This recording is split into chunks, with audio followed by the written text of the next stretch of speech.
kita masih tetap berada di dalam situasi ya ibadah tidak langsung tatap muka ya, tetapi kita beribadah tetap kita adakan dan kita bisa menikmati persekutuan satu dengan yang lain dengan cara yang lebih unik sekarang ya. Haleluya. Nah, saudara, puji Tuhan, hari ini kita kembali bisa mendengar firman Allah, dan hari ini ingin saya sampaikan kepada saudara satu tema khotbah saya, yaitu menikmati janji Tuhan. Ya, judulnya menikmati janji Tuhan. Nah, untuk kelengkapannya kita baca dulu ya firman Allah di dalam kitab Injil Matius pasal 18 ayat 19 dan yang ke-20. Dikatakan di sana, "Dan lagi aku berkata kepadamu, jika dua orang daripadamu ini ya di dunia ini sepakat sehati meminta apapun juga, permintaan mereka itu akan dikabulkan oleh Bapakku yang di surga. Sebab di mana dua atau tiga orang berkumpul di dalam namaku, di situ aku ada di tengah-tengah mereka." Ini kalimat yang diberikan oleh Tuhan untuk kita bisa pahami bahwa disinilah Tuhan itu memberikan satu janji. Kalau dua orang saja daripadamu itu sehati, sepakat, minta apapun juga, maka Bapa di surga mendengar dan akan memberikan jawaban. Tetapi dikatakan juga, sebab di mana dua atau tiga orang berkumpul atas namaku, di dalam namaku, kata Tuhan, ya, aku ada di tengah-tengah mereka. Haleluya. Nah, saudara, tema yang saya angkat hari ini adalah menikmati janji Tuhan. Menikmati janji. Apa sih janji itu? Ya, janji ini adalah satu ucapan, satu perkataan yang menyatakan kesudian, kepedulian akan berbuat sesuatu. Seperti satu misal, aku besok akan ke rumahmu. Ini adalah satu ungkapan saya sudi datang ke rumahmu untuk besok. Ya. Jadi kesudian untuk berbuat sesuatu. Nah, kalau kita perhatikan di dalam Alkitab itu banyak janji-janji dari Allah. Ya, janji-janji yang diberikan kepada setiap orang yang percaya. Dan Allah yang berjanji itu berbeda dengan manusia, saudara. Kalau manusia itu gampang berjanji, gampang ingkar janjinya. Tetapi kalau Allah, oh tidak, Dia berjanji dan kemudian Dia juga menepati, karena Allah bukan manusia. Allah berbeda dengan manusia yang kadang-kadang setelah berjanji, loh, kapan saya ngomong? Saya nggak pernah ngomong begitu kok. Sekali lagi, saudara, Allah bukan manusia. Ya, di dalam kitab Bilangan pasal 23 ayat yang ke-19, di situ dikatakan Allah bukan manusia sehingga ia berdusta, bukan anak manusia sehingga ia menyesal. Masakan ia berfirman dan tidak melakukannya, atau berbicara dan tidak menepatinya? Oh, nggak mungkin, saudara. Ya. Kalau manusia itu paling gampang sekali lupa janji. Bahkan bukan saja lupa, tapi ingkar janji. Contohnya saja Laban, saudara. Ya, saudara kenal Laban kan?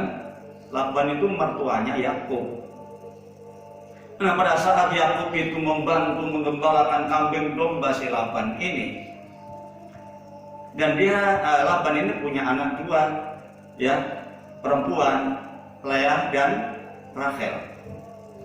Nah, si Yakub ini rupanya jatuh cinta kepada si Rachel. Maka dia bilang sama si Laban ini, saya cinta kepada anakmu, aku ambil dia sebagai istriku nanti. Nah, apa jawab Laban? Oke, boleh. Tetapi untuk mendapatkan dia, kamu harus kerja 7 tahun bagiku. Tanpa bayar mestinya ya, tanpa gaji. Kamu harus kerja 7 tahun, nanti anakku kuberikan kepadamu. Waduh, karena namanya cinta, saudara ya. Maka si Yakub bekerja sedemikian rupa tanpa upah. Dia menggembalakan kambing domba si Laban sampai genap 7 tahun lamanya. Dan apa yang terjadi ketika dia menuntut haknya? Aku sudah bekerja dan sekarang mana aku? Siapa yang dikasihkan? Bukan si Rachel yang dicintai, tapi kakaknya yang diberikan. Nih anakmu. Loh, gimana sih? Ya, waktu menikah mereka nggak tahu, si Yakub nggak ngerti. Nah, pada waktu mungkin di kamar lagi dibuka kerudungnya begitu, ternyata itu bukan Rachel tapi Lea. Langsung dia protes. Berdalillah si manusia si Laban ini. Dia bilang, adat kami, kakaknya harus menikah lebih dulu, baru nanti adiknya. Kalau kamu ingin dapatkan adiknya, kamu harus kerja lagi 7 tahun lamanya. Wow, dikibuli. Tapi dasar sudah terlanjur cinta, dia nekat kerja lagi 7 tahun. Nah, dan dia beruntung, ya, bukan dapat 1 istri, tapi dapat 2 istri sekaligus. Laban ingkar janji, berdalih sedemikian rupa, ya. Nah, ada lagi dalam perjanjian baru yang namanya Ananias, saudara ya. Nah, pada waktu gereja yang pertama, gereja mula-mula itu banyak orang yang berkorban. Ya, harta mereka menjadi harta bersama-sama, milik mereka dijual dan dibagi bersama-sama. Nah, rupanya si Ananias ini melihat yang demikian, latah, saudara ya. Apa bahasa latah itu? Ya ingin ikut-ikutan lah. Dia bilang sama Petrus, aku akan jual tanahku dan nanti hasilnya aku berikan untuk kebutuhan jemaat. Nah, saudara, tapi ketika tanah itu terjual, dia lihat nominalnya, banyak sekali. Ya, saudaraku, langsung diberikan sebagian. Tetapi Petrus yang penuh dengan Roh Kudus, dia berkata, kenapa engkau menipu Roh Kudus? Apakah semua ini hasil dari penjualan tanahmu? Jawab si Ananias, iya. Ketika itu juga Paulus berkata, bukankah sebelum dibeli itu milikmu? Sesudah dibeli juga milikmu. Tapi kenapa kau menipu? Kenapa janjimu enggak ditepati? Langsung mati Ananias. Ya, istrinya nyusul. Ya, cari suaminya, di mana suami saya? Ditanya oleh Petrus, ini benar enggak nilai dari hasil penjualan tanahmu sekian ini? Oh iya. Lihat, kuburan suamimu belum kering, kamu juga ikut-ikutan menipu, bohong, mati juga dia. Saudara, Allah bukan manusia. Manusia gampang ingkar janji, tetapi Allah tidak akan pernah ingkar janji. Apa yang disampaikannya pasti digenapinya. Haleluya. Ya, janji daripada Tuhan ada di dalam Alkitab. Tetapi janji itu bukan hanya untuk kita pahami, saudara. bukan saja untuk kita mengerti, bukan saja janji Tuhan itu kita percayai, tetapi lebih dari itu, janji itu untuk dinikmati. Janji itu untuk menjadi bagian dalam hidup kita. Kita merasakan indahnya janji itu, saudara.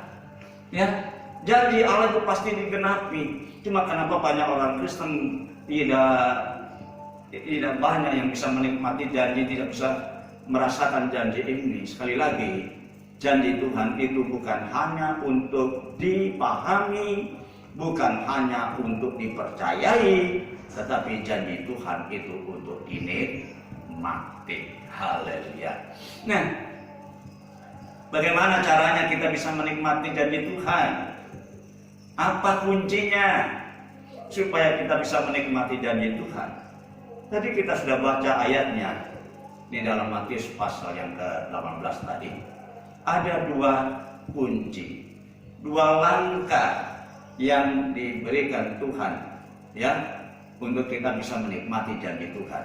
Yang pertama tadi dikatakan, bila ada persekutuan, 2 atau 3 orang berhimpun, ada persekutuan. Dan yang kedua, ada nama Tuhan. Tidak hanya berkumpul, tidak hanya bersekutu, tetapi ada nama Tuhan di tengah-tengah persekutuan itu, ya. Haleluya. Kita perhatikan yang pertama, ya, janji itu bisa kita nikmati bila kita hidup di dalam persekutuan. Sebab 2 atau 3 orang berkumpul, bukan berarti harus berkelompok, saudara, ya. Seperti yang sekarang ini kita nggak bisa kumpul bareng, ya. Kita sendiri-sendiri di rumah masing-masing mendengar firman Allah. Bagaimana janji Tuhan bisa kita lakukan kalau kita nggak bisa kumpul bareng-bareng? Bukan itu maksudnya, saudara, ya. Ya, memang situasinya sekarang tidak memungkinkan kita bisa berkelompok, ya. Tetapi hakikatnya pada dasarnya berkelompok itu bersama. Bersama artinya adalah hidup di dalam kerukunan. Rukun. Apa artinya kita berkelompok, tapi kemudian tidak terjadi yang namanya persekutuan yang indah, tidak terjadi namanya kerukunan, ya. Haleluya. Kita baca Mazmur pasal 133 ayat 1. Nyanyian dari Daud ini, ya. Sungguh, katanya, sungguh alangkah baiknya dan indahnya, baik dan indah apabila saudara-saudara diam bersama dengan rukun. Alangkah baiknya, alangkah indahnya, ya, mereka duduk berhimpun dengan rukun. Jadi penekanannya di sini adalah rukun, ya, sepakat. Tadi dikatakan bila 2 orang sepakat. Sepakat itu sehati, sehati itu setujuan, rukun. Nah, saudaraku, banyak orang bisa bareng-bareng, berkelompok, ya, tetapi nggak pernah rukun. Cekcok, terus bersengketa, terus apa untungnya, saudara, ya? Haleluya. Manusia lebih mudah tersulut emosi ketika kumpul bareng-bareng sudah tersinggung, ya. Tersinggung lagi, ya. Jangankan kita sebagai orang Kristen juga kadang-kadang bisa mengalami seperti itu, saudara. Ya, gampang tersulut, kesinggungan. Jangankan kita jemaat biasa, kita lihat hari-hari akhir ini, ya, dalam situasi yang sulit, situasi yang tidak menyenangkan ini, hamba-hamba Tuhan pun bisa saling serang, saudara.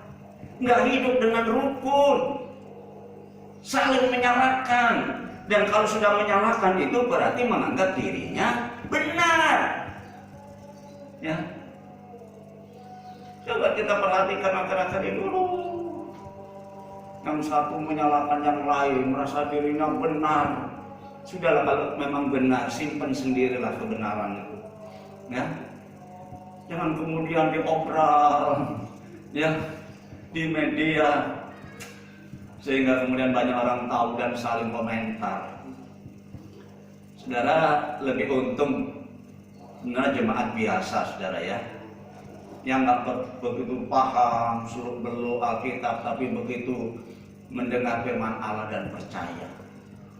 Sebab mereka yang belajar Alkitab di sekolah-sekolah itu, kalau lulus menjadi STH, sekolah tinggi hati, saudara. Ya, wih, wah, lulusan sana, lulusan situ. Apalagi kalau sudah MTH, aduh, makin tinggi hati. Bagaimana bisa menikmati hadirat Tuhan? Ya, saudara, kalau kita hidup rukun satu dengan yang lain, ya saudara, itu akan terjadilah yang namanya sukacita, damai sejahtera, dan bahkan bisa menjadi berkat bagi orang lain. Kerukunan itu ditekankan, 2-3 orang sepakat rukun berkumpul berdoa, Bapa di surga mendengar dan akan memberikan jawabannya. Jaminan Tuhan kita bisa nikmati, ya, bahwa Tuhan Bapa di surga mendengar apa yang kita minta.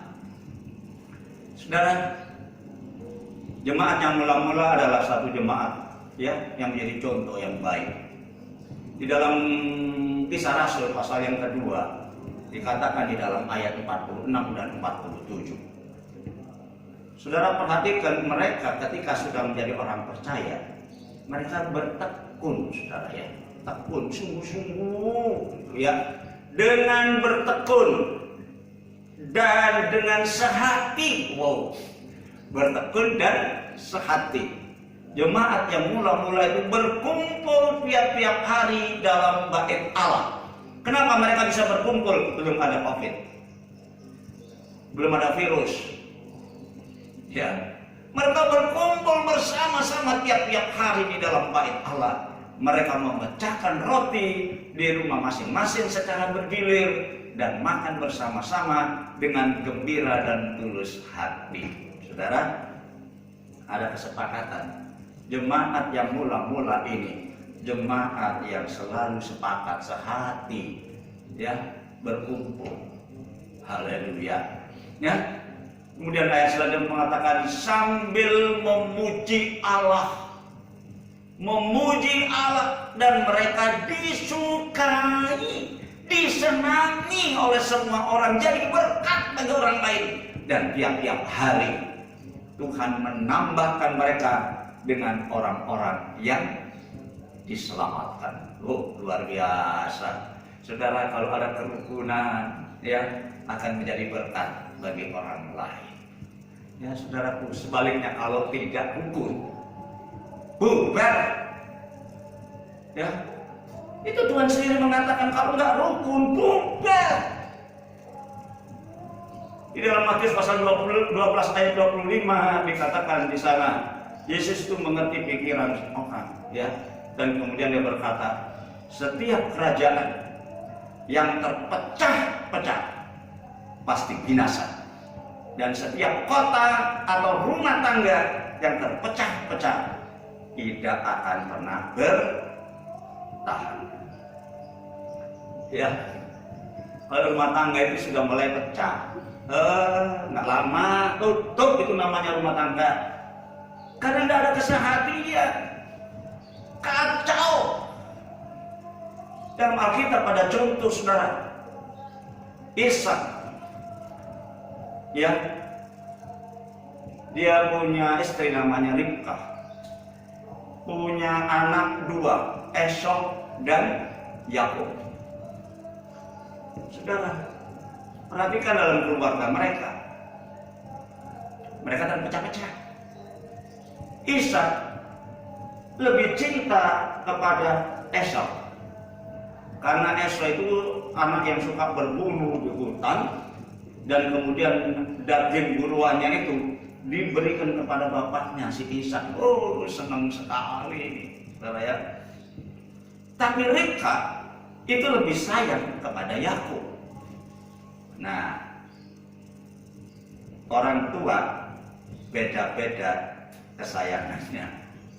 Mestinya dua-duanya kan disayang, tapi enggak. Yang satu pilih sana, yang satu pilih dan. Kalau kita baca riwayatnya, akhirnya keluarga itu pecah.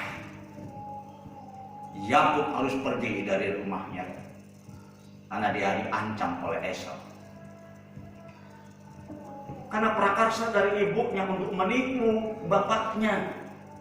Kenapa terjadi demikian? Karena tidak ada kesehatian. Kalau kita tidak sepakat, jangan harap kita bisa menikmati janji Tuhan. Jemaat di tempat ini, saudara jemaat nggak banyak, ya, sedikit, bisa dihitung dengan jari. Tapi bagaimana hubungan kita satu dengan yang lain? Aduh, saya merasakan itu kayak keluarga sendiri, saudara. Ya, yang tua bagi saya seperti seorang tua, seorang ibu, seorang bapak, ya. Yang muda itu seperti anak-anak saya, cucu-cucu saya semua.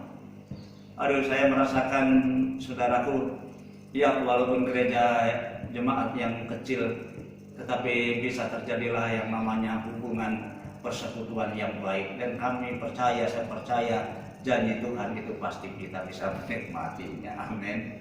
Haleluya. Sebab itu 1 Korintus pasal 1 ayat 10, Paulus memberikan satu nasihat di sana.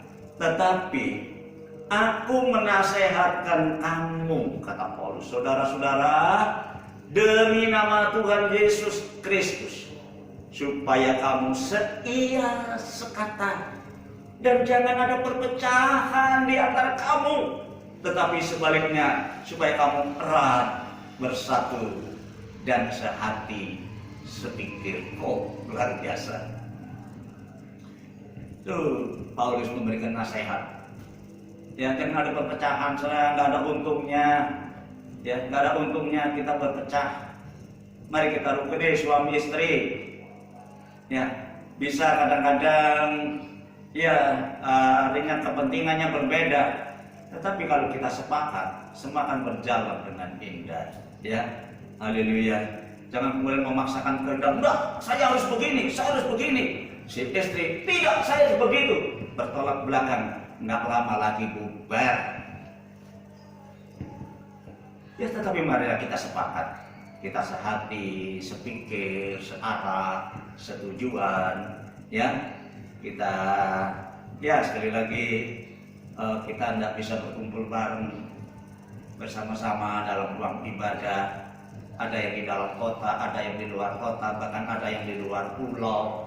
Ya, tetapi kita masih bisa bersatu dalam persekutuan semacam ini, itu luar biasa. Ya, kita sepikir, setujuan. Ya, haleluya. Nah, tetapi sekali lagi seperti dikatakan oleh Tuhan tadi, 2 atau 3 orang sepakat, sehati, rukun, maka permintaannya akan dikabulkan oleh Bapa di surga. Tetapi nggak hanya cukup bisa berkumpul aja, saudara. Ya, bukan hanya begitu. Ada syarat yang kedua. Kumpul. Tapi ada syaratnya. Yang kedua, bila menggunakan nama Yesus. Karena bila 2 atau 3 orang berhimpun di dalam namaku, aku ada di tengah-tengah mereka. Dan kalau Tuhan ada di tengah-tengah kita, oh, tidak ada sesuatu yang mustahil, saudara. Menggunakan nama Yesus. Mengapa kita harus menggunakan nama Yesus ini, saudara? Karena namanya Yesus itu bukan nama sembarang nama. Karena nama di atas segala nama. Ya, di dalam Filipi pasal 2 ayat 9 sampai ke 10, ya. Dan sedangkan ayat sebelumnya mengatakan bagaimana Yesus itu menjadi pelaksana akan kehendak Bapa, melakukan apa saja sampai dia rela mati. Sehingga ayat 10 mengatakan, ayat 9 ya, itulah sebabnya Allah sangat meninggikan dia dan mengaruniakan nama di atas segala nama. Wow, namanya Yesus itu adalah nama di atas segala nama, saudaraku. Tujuannya apa? Supaya di dalam nama Yesus itu bertekuk lutut segala yang ada di langit dan yang ada di atas bumi dan yang ada di bawah bumi. Oh, dasar. Saudara, enggak sia-sia kalau kita gunakan nama Tuhan, karena nama Tuhan itu adalah nama yang di atas segala nama. Nama yang luar biasa. Ya. Karena nama Yesus ini, saudaraku, bukan saja di dalam nama Yesus itu menjamin keselamatan kita, ya, untuk kita nanti bisa masuk ke surga. Tetapi nama Yesus itu ada keajaiban, saudaraku. Kalau kita bisa menggunakan nama Yesus, keajaiban pasti terjadi atas hidup kita. Haleluya, percaya tidak? Ya, dalam Kisah Rasul pasal 3, di situ dikatakan Petrus pernah berjalan masuk ke dalam bait Allah. Ya, tetapi ketika berada di depan bait Allah, ada seorang minta-minta, ya, minta sedekah. Setiap orang yang datang selalu, Pak, sekedarnya Pak. Bahasa Jawanya, Pak, sak welasih Pak. Waduh. Di rumah ibadah cuma minta-minta, saudara. Setiap orang, sampai pada saat Petrus melintas di depan orang itu, orang itu minta-minta. Tapi Petrus berkata apa? Lihatlah kepadaku. Wah, antusias sekali, suruh lihat. Pasti dia akan dapat banyak ini. Ya. Nah, orang yang ada di depan yang minta-minta itu, dia adalah orang lumpuh. Ya, wajarlah karena nggak bisa bekerja, maka dia minta-minta. Dia hanya tiap hari digotong orang, ditempatkan di depan bait Allah untuk minta-minta. Nah, ketika Petrus berkata, lihat kepada, wah, antusias sekali, pasti dia dapat uang banyak nanti. Tetapi apa kata Petrus? Emas, perak tidak ada padaku. Wow, berarti miskin dong si Petrus ini.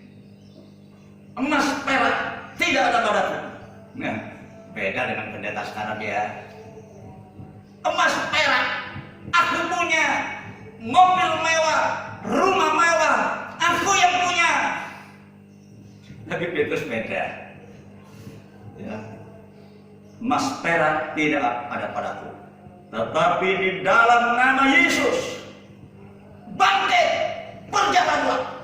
Nama itu yang aku berikan kepadamu. Dan seketika orang itu berjalan.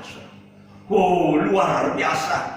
Di dalam nama Yesus bukan hanya ada keselamatan, tapi mujizat, ada keajaiban terjadi.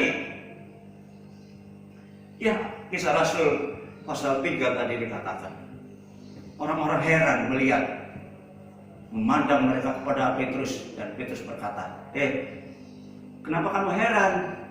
Apakah kamu pikir aku yang mengerjakan itu? Bukan saya. Ya, dalam pasal 3 ayat 16 kemudian dikatakan, dan karena kepercayaan di dalam nama Yesus, maka nama itu, nama yang di atas segala nama itu telah menguatkan orang yang kamu lihat dan kamu kenal ini. Dan karena kepercayaan di dalam nama itu, dia telah beroleh kesembuhan. Ya, nama itu telah memberikan kesembuhan kepada orang ini di depan kamu semua. Luar biasa, saudara. Nama Yesus kalau kita pergunakan, ada mujizat terjadi. Mujizat itu adalah satu peristiwa di luar jangkauan akal kita, saudara. Nggak sempat kita bisa berpikir. Kalau kita ingin menikmati mujizat, Orang lumpuh saja bisa disembuhkan. Apalagi kalau penyakit-penyakit yang ringan-ringan. Saudara, percayalah. Sekali lagi kita perlu hidup rukun satu dengan yang lain. Tetapi tidak hanya sekedar rukun, saudara. Ya, di dalam kerukunan, dalam kesepakatan itu, jangan lupakan nama Yesus. Nama di atas segala nama yang menjamin bukan saja keselamatan, tapi keajaiban akan terjadi di dalam hidup kita. Haleluya. Haleluya. Ya, saudara, gunakanlah nama Yesus. Tapi tunggu dulu. Ya. Penggunaan nama Yesus itu tidak hanya sekedar, saudara. Banyak orang, loh aku nggak kurang-kurang panggil nama Yesus. Tapi kenapa mujizat tak terjadi? Nggak kurang-kurang aku tiap hari sampai apapun saya mesti teriak Yesus. Mau keserempet saja Yesus. Mau jatuh Yesus. Sudah enggak lupa sama nama Yesus. Mau makan pun dalam nama Yesus, mau tidur pun bilang sama Yesus. Tetapi tunggu. Penggunaan nama Yesus itu tidak serta-merta begitu, saudara. Banyak orang Kristen mengeluh, ya, sudah menggunakan nama Yesus, setiap hari sudah berdoa di dalam nama Yesus, tapi kenapa tidak bisa menikmati janji Tuhan? Karena untuk bisa menggunakan nama Yesus, itu ada persyaratan, saudara. Ya, banyak orang bisa panggil Yesus, siapapun bisa panggil Yesus, orang Kristen bisa panggil Yesus, di luar Kristus pun bisa panggil Yesus. Tapi mujizat itu terjadi, jaminan Tuhan itu terlaksana. Bukan hanya sekedar kita bisa panggil Yesus. Ada syaratnya. Di dalam 2 Timotius pasal 2 ayat 19 dikatakan, tetapi dasar yang diletakkan Allah itu teguh, kuat, kokoh. Berarti tidak bisa digoyang dasarnya, ya. Dan meterainya, segelnya, ialah Tuhan mengenal siapa yang menjadi siapa yang jadi kepunyaannya, yang jadi miliknya. Dan setiap orang yang menyebut nama Tuhan hendaklah meninggalkan kejahatan. Kuncinya, saudaraku, supaya nama Yesus yang berkuasa itu menjadi nyata dalam hidup kita. Kita tidak hanya sekedar panggil nama Yesus, tetapi tinggalkan kejahatan. Bertobat. Hidup harus berubah. Bukan hidup lama kita saja kita gunakan terus-menerus. Nama Yesus itu tidak murahan, saudaraku. Asal sebut-sebut saja, tidak. Ya, saudaraku, Tuhan pernah berfirman dalam 2 Tawarik pasal 7 ayat 14. Ya, dikatakan di sana, dan umatku, umat Tuhan, pengikut Tuhan, orang yang percaya kepada Tuhan, yang atasnya namaku disebut, namaku disebut, dan mereka merendahkan diri, berdoa, dan mencari wajahku, lalu berbalik dari jalan-jalannya yang jahat, bertobat, maka aku akan mendengar dari surga dan mengampuni dosa mereka serta memulihkan negeri mereka. Bertobat. Sekali lagi, nama itu tidak murahan, saudara. Nama Yesus, nama di atas segala nama. Siapa yang akan menikmati janji-janji daripada Tuhan, gunakan nama itu. Tetapi penggunaan nama itu diiringi dengan pertobatan, merendahkan diri, enggak sombong, enggak angkuh, enggak merasa diri ini bisa, saudaraku. Ya, orang yang tidak bisa merendahkan diri, orang yang tidak bertobat, saudaraku, tidak akan pernah mungkin bisa menikmati kuasa Tuhan. Bahkan Tuhan sangat senang, ya. Saudaraku, di dalam Lukas pasal 18 ayat 10 sampai 14 dikatakan di sana ada 2 orang pergi ke bait Allah untuk berdoa. Yang seorang adalah orang Farisi dan seorang adalah pemungut cukai. Wow, berbanding terbalik. Dua orang, satu adalah ahli Taurat, satu adalah ahli dalam keagamaan, yang satu malah orang yang dibenci. Ya, pemungut cukai, tukang tarik pajak pribumi diserahkan kepada orang-orang Romawi, itu sangat dibenci oleh orang Israel. Ya, tetapi apa yang Tuhan katakan? Orang Farisi itu berdiri dan berdoa di dalam hatinya. Wow, berdoa di dalam hati Tuhan ngerti, saudara. Ya, nggak perlu teriak-teriak, dalam hati saja Tuhan mengerti. Dia berdoa begini, ya Allahku, aku mengucap syukur kepadamu karena aku tidak sama seperti orang lain. Aku berbeda dengan orang lain. Bukan perampok, bukan orang lalai, bukan pezina, dan bukan suka seperti pemungut cukai ini. Katanya, sombong amat sih ya. Merasa dirinya jauh lebih baik, bahkan dia berani tunjuk pemungut cukai di sebelahnya, di belakangnya. Ya, haleluya.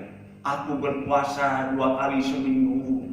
Aku memberikan 1/10 dari penghasilan aku. Ya, saudara, bukan dari berkat Tuhan ya, tapi dari usahanya, dari penghasilannya. Karena dia bekerja keras, dia dapat penghasilan. Nah, dari penghasilanku aku bayar 1/10. Jadi dia tidak mengakui bahwa Tuhan memberkati, tapi dari usahanya. Ya, berbanding terbalik dengan pemungut cukai ini yang hanya berdiri dari jauh, bahkan dia tidak berani menengadah, saudara ya, melainkan dia memukul dirinya dan berkata, ya Allah, ampunilah aku orang berdosa ini. Beda. Sudah pikir orang pemungut cukai ini miskin. Tarik pajak, dia bergelimang dengan duit, saudara. Tetapi di hadirat Allah dia menangis, ampuni. Dia tidak membanggakan kekayaannya, kemampuannya. Beda dengan orang Farisi, si ahli agama ini. Dia hanya merendahkan diri, ampunilah aku orang berdosa ini. Tuhan Yesus berkata, orang ini pulang ke rumahnya sebagai orang yang dibenarkan oleh Allah, pemungut cukai. Sedangkan orang lain itu tidak. Sebab barang siapa yang meninggikan diri akan direndahkan oleh Tuhan. Tetapi siapa yang merendahkan dirinya akan ditinggikan oleh Tuhan. Luar biasa. Terima kasih Tuhan. Jauhkan kami dari kesombongan, dari ketinggian hati, ya. Saudaraku, dalam situasi apapun, menghadap hadirat Tuhan bukan dengan kebanggaan, kesuksesan kita, bukan dengan kesombongan dan mengkotak-kotakkan, si A itu begini, si B itu tidak, saudara. Sekali lagi kita menghadap hadirat Tuhan ditandai dengan kerukunan, kesepakatan hati, ya, kebersamaan satu dengan yang lain, tidak saling mengkotak-kotakan, ya, haleluya, dan percaya. Hal itu terjadi dan ada nama Yesus digunakan dalam pertemuan, dalam persekutuan itu, niscaya akan menikmati janji Tuhan. Ya, pasti menikmati janji Tuhan. Hari ini kita berkumpul jauh di tempat masing-masing, keluarganya sendiri-sendiri, berkumpul dengan keluarga, ada suami, istri, ada orang tua, ada anak, berkumpul di rumah tangganya masing-masing. Tapi yang kita dengarkan adalah firman Tuhan hari ini. Kita sepakat memperhatikan firman Allah, bersehati dan mengundang nama Yesus di tengah-tengah pertemuan kita walaupun kita jarak jauh, saudara. Tapi saya yakin janji Tuhan itu akan bisa kita nikmati. Karena Tuhan tidak akan pernah ingkar janji. Barang siapa yang berkumpul 2-3 orang atas namaku, mereka sehati, sepakat, aku ada di tengah-tengah mereka. Dan kalau Tuhan ada di tengah-tengah kita, nggak perlu kita takut apapun. Haleluya. Nggak perlu kita menderita apapun, saudara, karena Tuhan ada di tengah-tengah kita. Saya yakin Tuhan ada di tengah-tengah kita. Ya. Haleluya. Nah, sekali lagi, saudaraku, untuk dapat menikmati janji Tuhan. Kita coba tengok kembali ke 2 Timotius pasal 2 ayat 19 tadi. Ya, tetapi dasar yang diletakkan Allah itu teguh dan meterainya segel. Kalau sudah disegel berarti tidak bisa dirubah, itu pasti diakui. Ya, Tuhan mengenal siapa kepunyaannya. Ya, saudaraku, Tuhan mengenal siapa yang dimilikinya. Setiap orang yang menyebut nama Tuhan hendaklah meninggalkan kejahatan. Jadi kalau hari ini kita dalam posisi yang benar sesuai dengan firman Allah, ya, hidup rukun satu dengan yang lain. Di samping itu kita gunakan nama Yesus dengan ditandai pertobatan kita, saya yakin janji Tuhan pasti kita nikmati. Itu tidak bisa ditawar lagi, saudara ya. Haleluya, haleluya. Tidak bisa ditawar lagi. Itulah yang Tuhan berikan 2 kunci untuk kita bisa menikmati janji Tuhan. Ya, Tuhan ada di tengah-tengah kita, dan saya yakin perlindungan akan terjadi atas hidup kita. Kita di tengah-tengah situasi yang tidak menyenangkan, tetapi kita percaya kalau Tuhan kita utamakan dalam hidup kita, kita rukun satu dengan yang lain, dan kita selalu menggunakan nama Yesus Kristus, artinya percaya kepada Yesus dengan tanda pertobatan kita. Saya yakin Tuhan pasti menepati janji bagi kita, dan Tuhan memberkati kita. Amin. Puji Tuhan, Tuhan memberkati kita semua.